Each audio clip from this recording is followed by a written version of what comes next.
à l'heure. Bravo.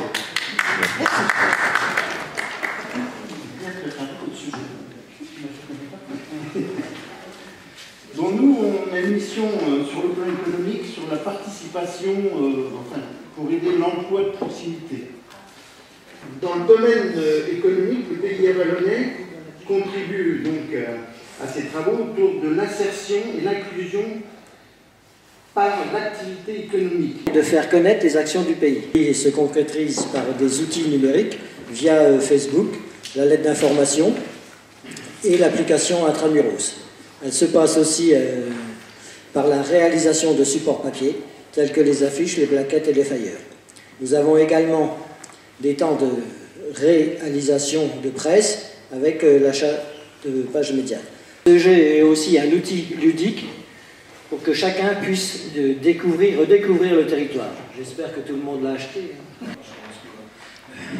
En 2022, le pays a continué à financer des projets d'intérêt territorial par le biais de fonds européens, réhabilitation de l'ancien collège de Noyères. On demande aussi aux membres du CDT de temps en temps de nous aider quand on organise des événements, comme ici ou sur Paris par exemple, si on va à la rencontre des Parisiens pour voir s'ils veulent bien venir nous rejoindre à la campagne. Donc la chance qu'il y a le CDT du Pays Avallonnais, c'est que la collectivité leur met à disposition du temps agent et un petit budget à gérer pour mener à bien ces actions. Voilà comment ça fonctionne. Donc, ils participent à tout un tas d'institutions, on va dire, donc soit au sein du Pays Avallonnais comme la commission Scott, soit des groupes de pilotage comme le programme Leader, qui sont les fonds européens qui redescendent sur le territoire pour les projets menés par les acteurs locaux, projet alimentaire territorial, contrat local de santé, voilà. Et il est aussi membre de la Chambre économique de la Vallonnée. Donc, quand on fait partie du Conseil de développement, il se peut qu'on soit délégué à une de ces instances. Je suis vice-président de Java qui organise une cinquantaine de concerts tous les étés d'ailleurs, depuis 25 ans. Je suis aussi vice-président du Fab Lab. Je suis aussi au CA du Ciné Club. Je suis président de l'association Avec Montmartre, qui est située à Aubigny. C'est une association qui existe depuis 7 ans, que nous avons créée au départ pour remettre en valeur la colline et la butte Montmartre. L'association Utopie Festival de Bizy, peut-être certains ont eu le plaisir d'assister à un des festivals qu'on organise chaque année au mois d'août sur cette toute petite commune qui a 70 habitants, sur un territoire où il y a quand même très peu de ce genre de spectacle. C'était un peu ce choc des cultures qu'on essaie d'organiser, ça fait maintenant 18 ans. Tour de l'horloge de Dralon, que vous connaissez tous, mais que vous n'avez peut-être pas eu la chance de visiter. On est une fédération, donc on a une cinquantaine d'associations qui sont adhérentes à la fédération. Nous, notre objectif du coup, c'est de fédérer ces associations, de les faire monter en compétences collectivement, de les faire se rencontrer pour qu'elles puissent développer des projets ensemble, etc. On est une association vieille de 70 ans. Donc ça, c'est ce qu'on fait depuis 70 ans. Après, depuis, on a développé différents dispositifs. On accompagne, en gros, notre credo, c'est de se dire que le développement territorial, il passe par les projets collectifs. Et donc, du coup, on accompagne à la création, au développement. Du coup, c'est de faire un diagnostic des structures à un moment donné pour se dire quels sont les leviers sur lesquels on peut s'appuyer pour se développer, quels sont les freins qu'il faut lever pour pouvoir se développer aussi. Et après, on accompagne aussi les territoires sur la mise en œuvre de démarches participatives, de consultations entre citoyens, élus, associations, etc. L'idée des projets innovateurs, de l'investissement, et là ils sont partie prenante et ils sont tout à fait d'accord pour aider, mais ils souhaitent que les associations quelque part se prennent en charge, si vous voulez, pour les frais de fonctionnement. Alors j'avoue et je comprends très bien que c'est très difficile, hein. Voilà, pour avoir fait partie de petites associations communales, on comprend que les frais de fonctionnement, c'est pas toujours facile à combler, quoi. Au niveau du pays, alors évidemment, ce ne sont pas les mêmes fonds, hein, ce ne sont pas des fonds de la même envergure, mais il faut savoir aussi que le département, le pays, pardon, via le CDT, a élaboré une grille, justement, avec des critères bien précis, et que, voilà, là aussi, c'est pas du clientélisme, quand une subvention est attribuée à une association, c'est vraiment parce qu'elle le mérite. Jusqu'à présent, alors vous parliez des jardins, en même temps, c'est pas très juste de considérer qu'un jardin, c'est une zone artificialisée.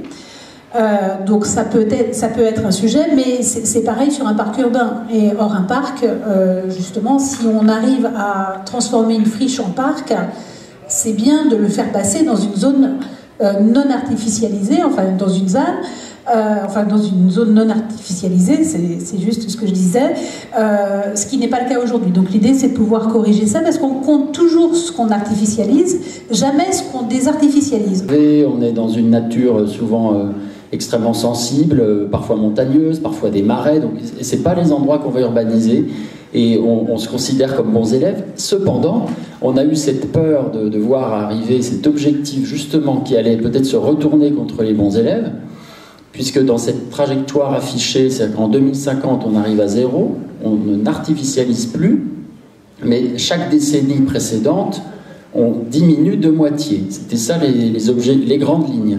Et on s'est dit, moi, tout bêtement, dans mon village, il y a une maison qui s'est construite peut-être en 10 ans, et encore. Et donc, quelle sera la capacité dans même les 10 ans à venir? C'est-à-dire que rien. On a eu peur d'une fermeture du robinet complète, alors qu'en même temps, on a une charte, et comme tout parc naturel régional, on a envie de développer le territoire, on a envie d'accueillir des habitants, des activités, tout ça, c'est jusqu'à 2035 dans notre charte. Et on a cru sentir en plus un petit appel de la société, là récemment avec la crise sanitaire. On a beaucoup de gens qui nous ont rejoints dans les villages ruraux. Donc on était un peu dans cette peur, on s'est dit on va faire une motion pour quand même défendre cette ruralité profonde auprès de la région, puisque la loi va s'appliquer à travers les régions, à travers, pour employer un gros mot, un SRADET, un schéma d'aménagement, voilà, pour le dire vite. Mais dans SRADET, il y a égalité des territoires. Donc chaque région va mettre en place ses objectifs, et on a créé cette motion, je ne rentre pas dans le détail, elle est en train de remonter, elle a fait un petit peu de vague en fait à la région, et au moment où la région lançait un processus de consultation. Donc ça, il faut reconnaître vraiment la présidente du fait, lui reconnaître ce caractère que toutes les régions n'ont pas choisi. Il y a une concertation qui est en cours, et donc tant mieux notre motion, si elle a pu aussi remonter, mais au même titre que la Nièvre, que certains autres territoires. Donc, le Code du Grand Avallonnais fixe des orientations de développement pour soutenir notamment la ville d'Avallon, les bourgs-centres, comme locomotive du territoire, et afin ainsi de soutenir aussi les villages plus ruraux. Selon vous, est-ce que le ZAN vient remettre en question cette stratégie, la conforter? Comment ça se positionne par rapport à d'autres documents d'urbanisme?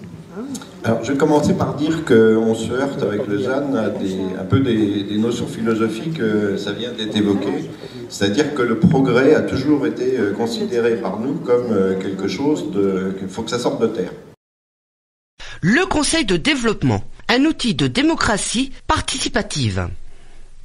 Que vous soyez du monde associatif, professionnel, agriculteur ou simplement habitant du pays avallonnais, vous pouvez rejoindre pour construire ensemble le territoire de demain. Le Conseil de développement territorial est une instance de démocratie participative constituée de membres bénévoles issus de la société civile. Ainsi, toute la journée du 11 février 2023, stand du pays avallonnais, de ses partenaires, élection des représentants du monde associatif au Conseil de développement territorial du pays avallonnais.